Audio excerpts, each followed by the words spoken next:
I'd like them to apologize for what they've done because this in itself is cultural appropriation. Tonight, voicing displeasure. More on the controversy over Inuit throat singing by a Cree artist. There's eight caribous that have been counted, and just hope that it's in regards of upping the numbers of caribous.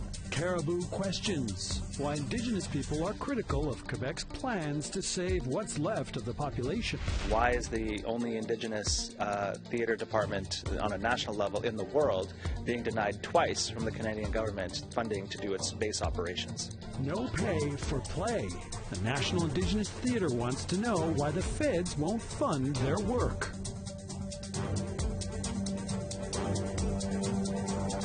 Good evening, I'm Rick Harp. Dennis Ward and Melissa Ridgen are away. A growing rift between Inuit performers and the Indigenous Music Awards grew bigger over the weekend, complete with some late-night Facebook drama. Here's Ken Driscoll now with more on the outcry over who has the right to throat sing.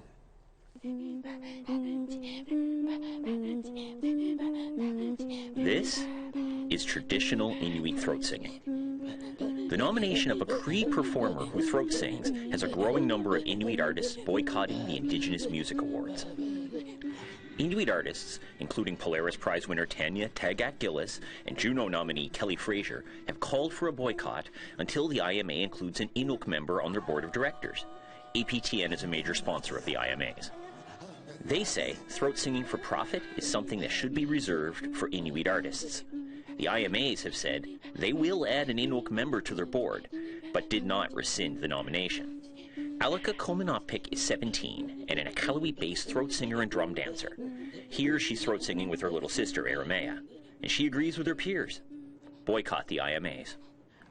I'd like them to apologize for what they've done because this in itself is cultural appropriation. Friday night, a post on the IMA's Facebook site by someone claiming to be the manager of the Music Awards threw fuel on the fire. In part, they wrote, "These individuals who are trying to divide us bring a lot of pain to many. My voice will always rise for those who are bullied, who are treated as if they are not worthy and degraded." By Saturday morning, the post had been deleted. But not before more performers, including Indigenous non-Inuit like A Tribe Called Red and actor Adam Beach, added their support to the boycott. For a young performer like Kominopik, Inuit women performers like Tanya Tagaq-Gillis are her heroes. And yes, Tanya, her performing arts, her throat singing is very raw.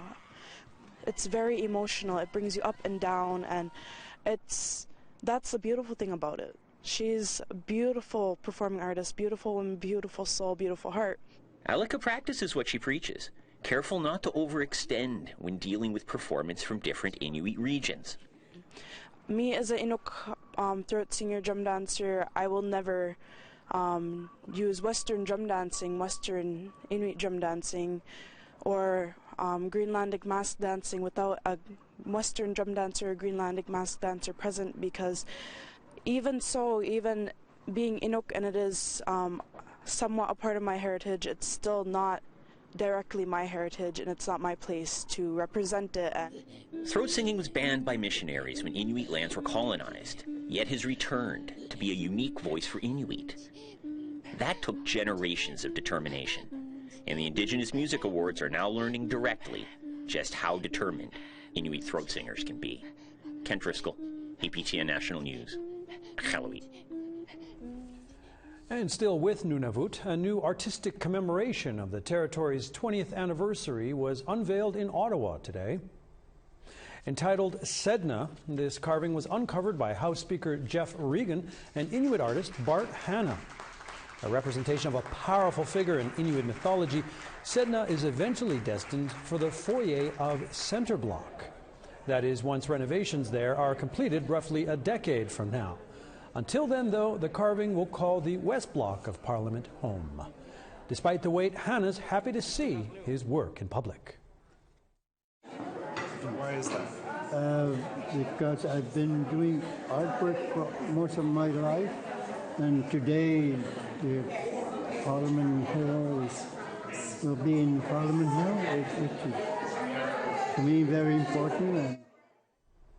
To Quebec now, where last week the province's Minister of Forests, Wildlife and Parks, Pierre Dufour, announced the launch of a strategy he says will help save the woodland caribou. Dufour says a mere 8 caribou are left in the Val d'Or region, yet as Sophie Claude Miller reports, those who rely on caribou put little stock in the province's strategy. Indigenous communities in northern Quebec have been consulted already a few times in the past decades about how to protect the woodland caribous.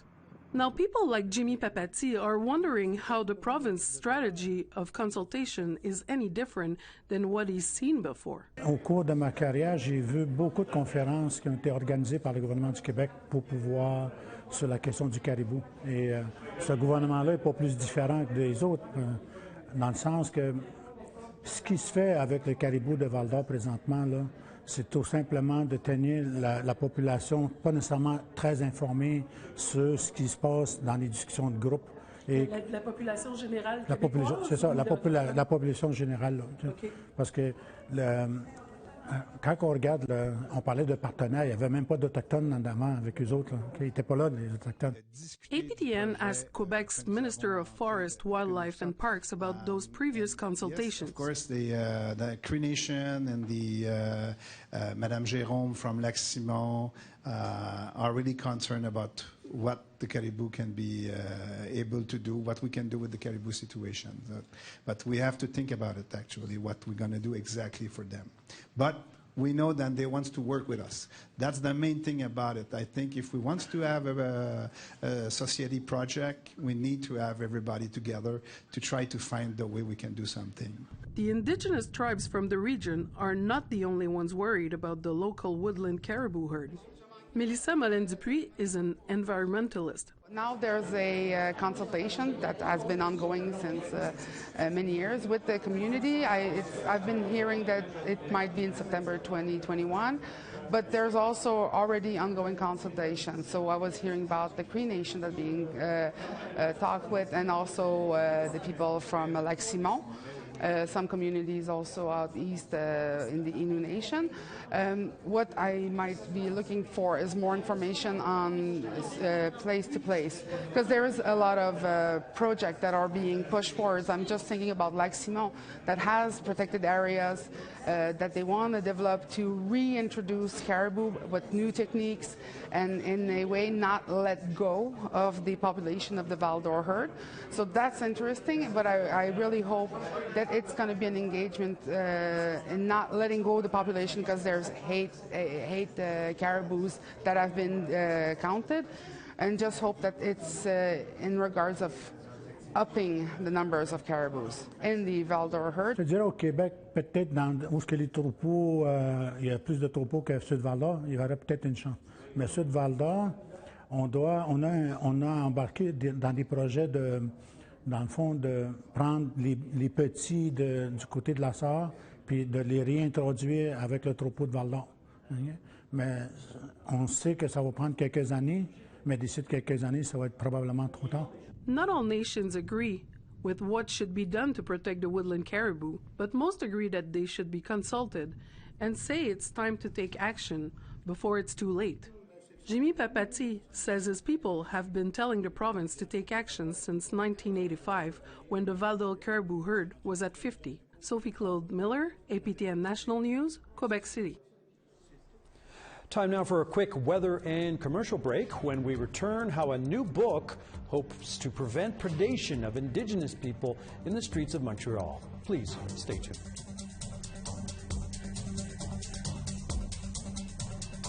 Here's Tuesday's weather for the east. St. John, sunny and +2. Fredericton, some clouds and +1.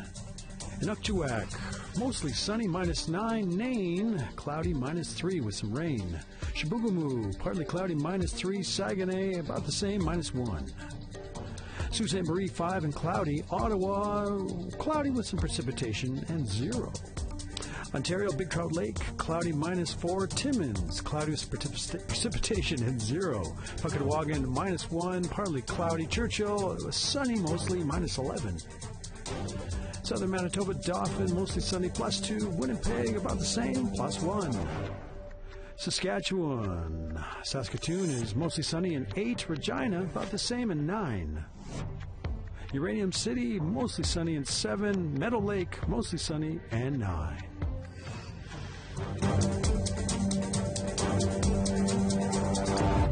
And welcome back to APTN National News. Behind all the millions of dollars of the 60 Scoop settlement are hundreds, if not thousands, of stories of lives turned upside down, sometimes fatally so. Here now, one of those stories, a New Brunswick family whose reunion remains bittersweet. APTN's Angel Moore has more. I feel like I'm so, I look so sad. My heart is broken. Carolyn Bartabog was 7 years old when she and her sisters were taken from their mother.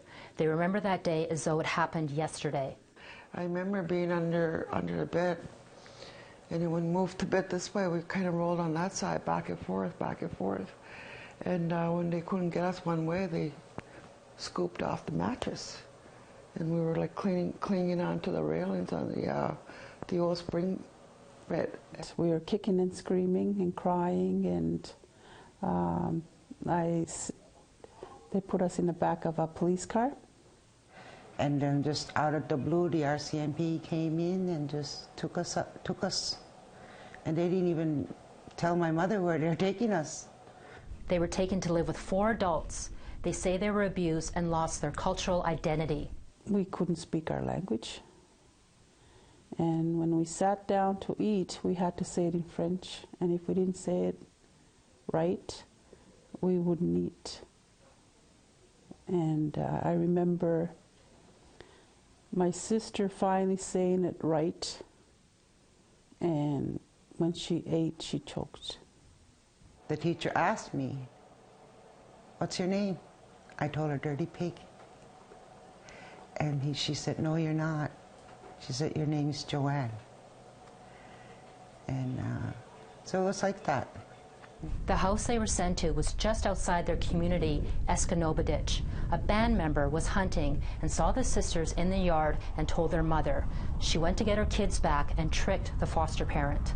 And she had an envelope, and she told us in Mi'kmaq to get in the car, get in the truck. So we all jumped down, and then she just passed them and told them she won custody of her kids back. Years later, my mother said there was nothing in that envelope. They escaped to Toronto, so they couldn't be found and didn't return until years later.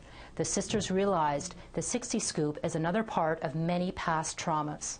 I worked as a case manager for a residential school in my community, and having to listen to the experiences of residential school was similar to mine.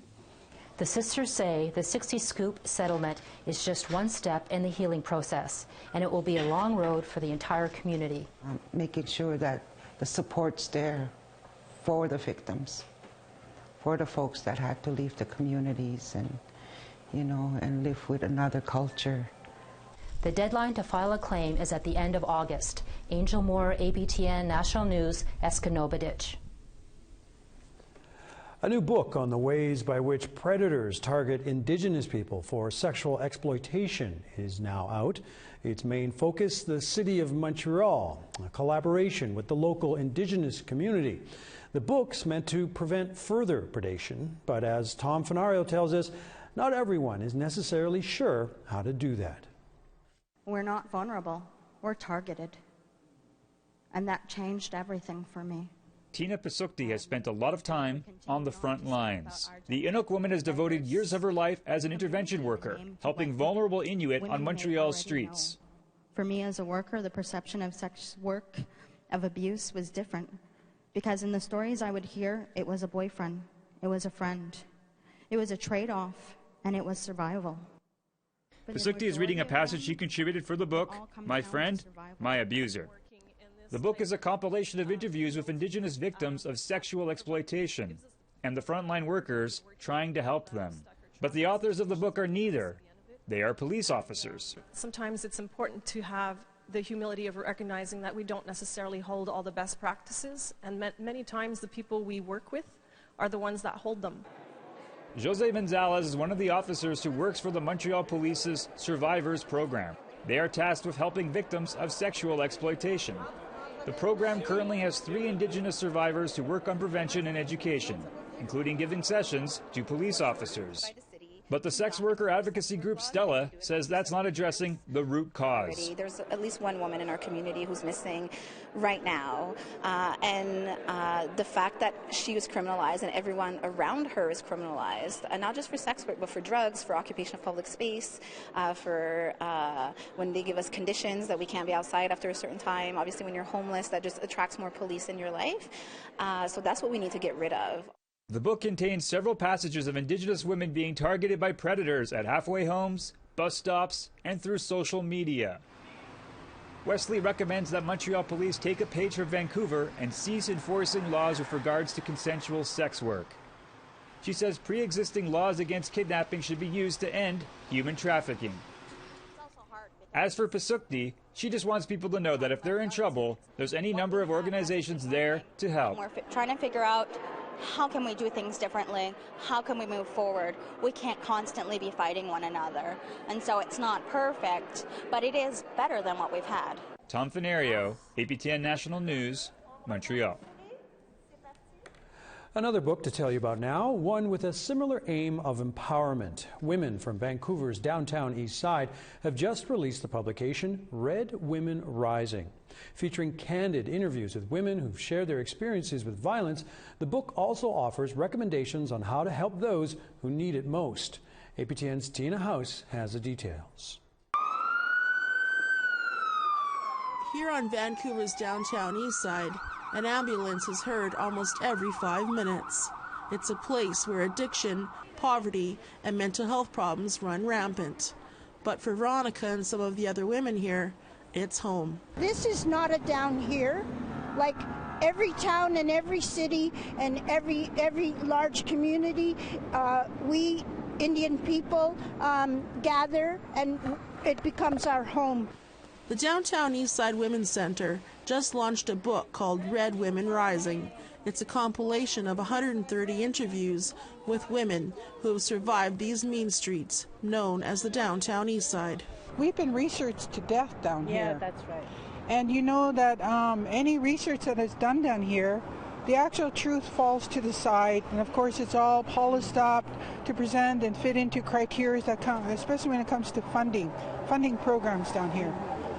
And with this report, Red Women Rising, we are going to rise, and we're going to keep rising amidst everything that has been done to us. Veronica is a longtime supporter of women's rights, and she just started to read the book. I didn't know that my neighbors, my friends, the women that I eat lunch with and attend groups with and socialize with, had these very, very involved lives. And one of those featured in the book is Marlene Jack. She says that when she was 16, her father passed away. She found herself homeless on these streets. When I was homeless down here, I don't recall there being any women's shelter or any resources where only women can access. So it was quite difficult when I was down here. According to Statistics Canada, Indigenous women and girls have been murdered or have gone missing at a rate of 4 times higher than anyone else, and make up 24% of homicide victims in Canada. Here at the Downtown Eastside Women's Centre, this memorial table is set up to honor the many women and girls who've lost their lives down here, and it stands as a reminder that more needs to be done. And for Carol, Veronica, and Marlene, it's time to stand up to violence. Red Women Rising. Tina House, APTN National News, Vancouver. We have to take another brief pause. When APTN National News returns, an artistic director of a one-of-a-kind theater wants to know why their work is going unsupported by federal funders. Here now, the rest of the national weather picture. Stay with us. Here's Tuesday's weather outlook. Beginning in Alberta, high level, mostly sunny, well, a bit of sun and cloud, 15. Grand Prairie, precipitation in 14. Edmonton, partly sunny, 13 degrees. Lethbridge, cloudy, and 8. Kamloops, cloudy 17. Tofino, bit of sun there, plus 12. Dees Lake 5, cloudy with some rain. Fort Nelson, mostly sunny, 12. Rock River, some rain, minus 10. Whitehorse, partly sunny, and 6. Norman Wells, NWT, sunny, 0. Wati, some rain, and 6. Tuktoyaktuk, minus 14 with some rain. Colville Lake, some rain as well, minus 3. Baker Lake, sunny, minus 12. Repulse Bay, rainy, minus 10. Arctic Bay, cloudy, minus 12. Pangnirtung, mostly sunny, minus 10.